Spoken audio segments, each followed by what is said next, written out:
Hi കൂട്ടുകാർ, അസ്സലാമു അലൈക്കും വറഹ്മത്തുള്ളാഹി തആല വബറകാതുഹു. 4ാം ക്ലാസ് ഇംഗ്ലീഷ് മീഡിയം സ്കൂൾ മദ്രസയിലെ അഹ്കാമു തജ്വീദിൻ്റെ ഒരു മോഡൽ ചോദ്യപേപ്പറുമായിട്ടാണ് ഞാൻ ഇന്ന് വന്നിരിക്കുന്നത്. 1ാമത്തെ പാഠം മുതൽ 4ാമത്തെ പാഠം വരെ ഉൾപ്പെടുത്തിയിട്ടുള്ള മോഡൽ ക്വസ്റ്റ്യൻ പേപ്പറാണ്.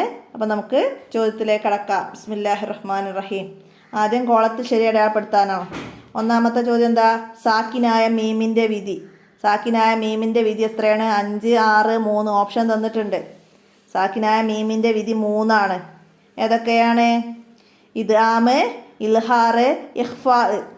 മീമിനോട് ചേർന്ന് മീമ് വന്നാൽ ഇദ്ആമ്, മീമിനോട് ചേർന്ന് ബാ വന്നാൽ ഇഖ്ഫാ, ബാക്കി അക്ഷരങ്ങൾ വന്നാൽ ഇൽഹാറ്. മീമും ബാഉം അല്ലാത്ത ഏത് അക്ഷരങ്ങൾ വന്നാലും ഇൽഹാറാണ്. അപ്പോൾ സാക്കിനായ മീമിൻ്റെ വിധി 3 ആണ്. അടുത്ത നബി സല്ലല്ലാഹു അലൈഹി വസല്ലമക്ക് ഖുർആൻ അവതരിപ്പിച്ചത് ആര് മുഖേനയാണ്? ഖുർആൻ അവതരിപ്പിച്ചത് എന്നാണ്. ആര് മുഖേനയാണ്? ജിബ്രീൽ അലൈഹിസ്സലാം മുഖേനയാണ്. ജിബ്രീൽ അലൈഹിസ്സലാം മുഖേന. അപ്പോൾ അത് നമുക്ക് ശരിയാപ്പെടുത്താം. അടുത്തത് നീട്ടൽ എന്നാണ് അർത്ഥം. ഇവിടെ ഉന്നത്ത്, മദ്, തർക്കീക്ക്. എന്തിനാണ് നീട്ടൽ എന്ന് പറഞ്ഞത്? മദ്ദിനാണ്. മദ്ദാണ് നീട്ടൽ എന്നർത്ഥം വരുന്നത്. മനസ്സിലാക്കാം. അടുത്തതാ സാക്കിനായ മീമിന് ശേഷം മീമ് വന്നാൽ, സാക്കിനായ മീമിന് ശേഷം മീമ് വന്നാൽ ഇദ്ആമ്. നമ്മൾ നേരത്തെ പറഞ്ഞു. അപ്പോൾ അതുപോലെ മീമിന് ശേഷം ബാ വന്നാൽ ഇഖ്ഫാ. മീമിന് ശേഷം മറ്റേതെങ്കിലും അക്ഷരം, സാക്കിനായ മീമിന് ശേഷം ലാമ് വന്നാൽ എന്നൊക്കെ ചോദിച്ചാൽ നമുക്ക് എഴുതാൻ കഴിയണം. എന്താണ്? ഇൽഹാറാണ്. ഇനി ഇവിടെ ചേരുംപടി ചേർക്കാനാണ്. എന്താണ്? തർത്തീൽ. തർത്തീൽ എന്നാൽ എന്താ? സാവധാനം ഓതുക. ഖുർആൻ പാരായണത്തിന് ഏറ്റവും ഉത്തമമായ രൂപമാണ് തർത്തീൽ. ഖുർആൻ പാരായണത്തിന് 3 രൂപങ്ങൾ പറഞ്ഞിട്ടുണ്ട്. തർത്തീൽ സാവധാനം ഓതുക, ഹദർ വേഗത്തിൽ ഓതുക, തദ്വീർ മധ്യനിലയിൽ ഓതുക. അപ്പോൾ ഇത് 3ഉം മനസ്സിലാക്കി പഠിക്കുക. ഇതുപോലെ ഒന്ന് നമുക്ക് എഴുതാൻ കഴിയണം. അടുത്തത് ഇഖ്ഫാഉം മീമി സാക്കിന. എന്താണ് അവിടെ? ഓപ്ഷൻ ഡി, വജസാഉഹും ബിമാ സബറു. അവിടെ മീമിന് ശേഷം ബാ വന്നത്. അപ്പോൾ അവിടെ ഓപ്ഷൻ ഡി അടയാളപ്പെടുത്താം. അടുത്തത് തദ്വീർ. തദ്വീർ നമ്മൾ നേരത്തെ പറഞ്ഞു, മധ്യനിലയിൽ ഓതുക.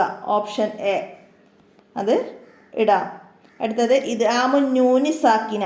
സാക്കിനായ നൂന് കൊണ്ട് ഇദ്ആമായത്. അതാണ് മിമ്മാഇൻ. മിമ്മാഇൻ. അപ്പോൾ നമ്മൾ താഴെ ക്ലാസ്സിൽ 3ാം ക്ലാസ്സിൽ പഠിച്ചതാണ് സാക്കിനായ നൂനിൻ്റെയും തൻവീൻ്റെയും വിധികൾ. അപ്പോൾ അതൊക്കെ ചോദ്യം വന്നാൽ നമുക്ക് ഇതുപോലെ ഓപ്ഷൻ വന്ന് തന്നാലൊക്കെ നമുക്ക് എഴുതാനോ അടയാളപ്പെടുത്താനൊക്കെ കഴിയണം. മനസ്സിലാക്കുക. അടുത്തത് എന്താണ്? പൂരിപ്പിക്കാനാണ്. ഖുർആൻ പാരായണ നിയമം. ഖുർആൻ പാരായണം ഡാഷ് ഇബാദത്താണ്. എന്താണ്? ഖുർആൻ പാരായണം വളരെ പുണ്യമുള്ള ഇബാദത്താണ്. വളരെ പുണ്യമുള്ള ഇബാദത്താണ്. അടുത്തത് ഖുർആൻ പാരായണം ചെയ്യുന്നവർക്ക് ഡാഷ് അത് ശുപാർശ ചെയ്യും. ഖുർആൻ പാരായണം ചെയ്യുന്നവർക്ക് അന്ത്യനാളിൽ അത് ശുപാർശ ചെയ്യും. അന്ത്യനാളിൽ. അന്ത്യനാളിൽ നിന്ന് അവിടെ എഴുതാം. അടുത്ത ഇനി ഒറ്റ വാക്കിൽ ഉത്തരം എഴുതാനാണ്. എന്താണ്? റബ്ബിഹിം വ അന്നഹും. അവിടെ സാക്കിനായ മീമിന് ശേഷം വാവ് വന്നു. ഇവിടെ സാക്കിനായ മീമിൻ്റെ വിധി എന്ത് എന്നാണ്? മീമിന് ശേഷം വാവാണ് വന്നത്. അപ്പം ഇൽഹാർ. സാക്കിനായ മീമിൻ്റെ വിധി ഇൽഹാർ എന്ന് എഴുതാം. ഇതുപോലെ മറ്റേതെങ്കിലും ലാമ്, നൂന്, ജീമ്, താ, സാ അങ്ങനെ ഏതക്ഷരവും ബാഉം മീമും അല്ലാത്ത ഏതക്ഷരം വന്നാലും ഇൽഹാറാണ്. അപ്പോൾ അത് ഓർമ്മയിൽ വെക്കണം. അടുത്തത് സാക്കിനായ മീമിന് ശേഷം ബാ വന്നാലുള്ള നിയമം. ബാ വന്നാൽ ഇഖ്ഫാ ആണ്. അടുത്തത് ഫീ കുലൂബിഹിം മറളു. മീമിന് ശേഷം മീമ്. സാക്കിനായ മീമിൻ്റെ വിധി എന്താണെന്ന് വെച്ചാൽ ഇദ്ആമ്. അപ്പം അത് മാറിപ്പോകരുത്. ഇനി ഒറ്റ വാചകത്തിൽ ഉത്തരം എഴുതാനാണ്. എന്താണ്? ഖുർആൻ എന്നാൽ എന്ത്? ഖുർആൻ എന്നാൽ എന്താ? നമ്മൾ 1ാമത്തെ പാഠത്തിൽ തന്നെ പറയുന്നുണ്ട്. മനുഷ്യരെ നേർമാർഗത്തിലേക്ക് നയിക്കാൻ ജിബ്രീൽ അലൈഹിസ്സലാം മുഖേന അല്ലാഹു തആല നബി സല്ലല്ലാഹു അലൈഹി വസല്ലമക്ക് അവതരിപ്പിച്ച വിശുദ്ധ വചനങ്ങളാണ് ഖുർആൻ. അടുത്തതാ ഖിറാഅത്തിൻ്റെ 3 രൂപങ്ങൾ ഏതല്ല? നമ്മൾ നേരത്തെ പറഞ്ഞിരുന്നു അല്ലേ? തർത്തീല്, ഹദർ, തദ്വീർ. അപ്പോൾ ഇതാണ് ഖിറാഅത്തിൻ്റെ 3 രൂപങ്ങൾ. ഏറ്റവും ഉത്തമമായത് തർത്തീലാണ്. ഇനി 4 വരിയിൽ കുറയാതെ എഴുതാൻ. സാക്കിനായ മീമിൻ്റെ വിധികൾ ഉദാഹരണ സഹിതം എഴുതാനാണ്. അപ്പോൾ നമുക്ക് അവിടെ എഴുതണം. എന്താണ്? സാക്കിനായ മീമിന് 3 വിധികളുണ്ട്. ഇത് ആമ്, ഇഖ്ഫാ, ഇൽഹാർ. സുക്കൂനുള്ള മീമിന് ശേഷം മീമ് വന്നാൽ ഇത് ആം ചെയ്യണം.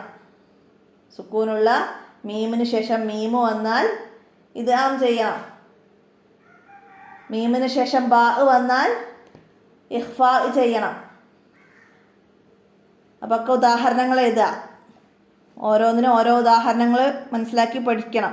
ഇവിടെ മുകളിലൊക്കെ ചോദ്യപേപ്പറിലെല്ലാം തന്നതൊക്കെ ഉണ്ട്. അപ്പോൾ അതൊക്കെ മനസ്സിലാക്കി എഴുതുക. പിന്നെ മീമിന് ശേഷം മീമും ബാഉം അല്ലാത്ത മറ്റക്ഷരങ്ങൾ വന്നാൽ ഇൽഹാർ ചെയ്യണം. അതിന് ഏതെങ്കിലും ഉദാഹരണങ്ങൾ പഠിച്ചു വെക്കാം. ഹും ഖൈറുൻ, ലഹും തആമുൻ, ഐമാനുഹും ജുന്നത്തുൻ. അങ്ങനെ ഉദാഹരണങ്ങൾ എഴുതി അത് കംപ്ലീറ്റ് ചെയ്യാം. അപ്പോൾ അതൊക്കെ ഇമ്പോർട്ടൻ്റ് ആയിട്ട് വരുന്ന ഓരോ ചോദ്യങ്ങളാണ്. 5 വരിയിൽ കുറയാതെ എഴുതാനൊക്കെ വരാം. മനസ്സിലാക്കി പഠിക്കുക, ഉപകാരപ്പെടുത്തുക. വീഡിയോ കൂട്ടുകാർക്കൊക്കെ ഷെയർ ചെയ്ത് കൊടുക്കുക.